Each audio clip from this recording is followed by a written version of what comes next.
ina mamaki idan naji an ce karka damu da maki. Wai karka damu da maki. Duk wanda ya ce karka damu da maki kamar ya ce karka damu da rayuwarka ne.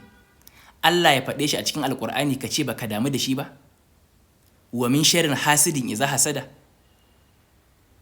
Sannan ka mai jikin ƙarfe. To wallahi ko ƙarfe hasada tana tasiri a kansa.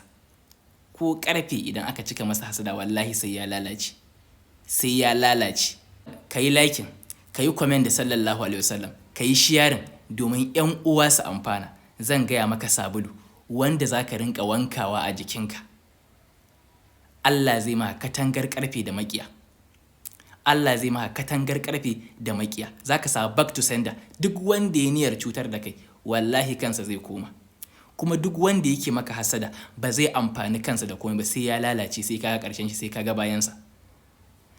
Wanda yake so ya ganka cikin wahala wallahi sai ka gan shi a wahala. Ba zai mutu ba za ka mutu ba sai ka gan shi a wahala. Ka sami diman rafi da kuma sabulin salo za ka haɗa su gaba ɗaya sai ka kirɓe. Idan ka kirɓe sai ka samu turare back to sender, turaren back to sender sai ka zuba a ciki. Ka kirɓe su gaba ɗaya ka rinka wanka da shi.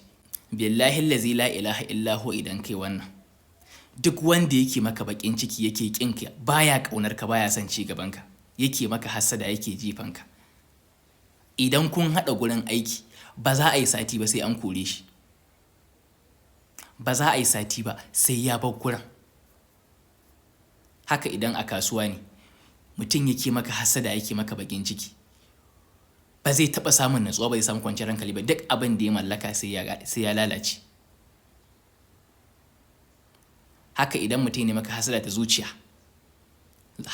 zuciya, mutum ba zai samu natsuwa ba zai taɓa samun kwanciyar hankali ba. Bugu da ƙari duk abin da ya jefe ka da shi sai ya koma masa, sai ninkin ba ninkinsa sai ya koma masa, ya zama masa hau, ya zama masa masifa da bala'i.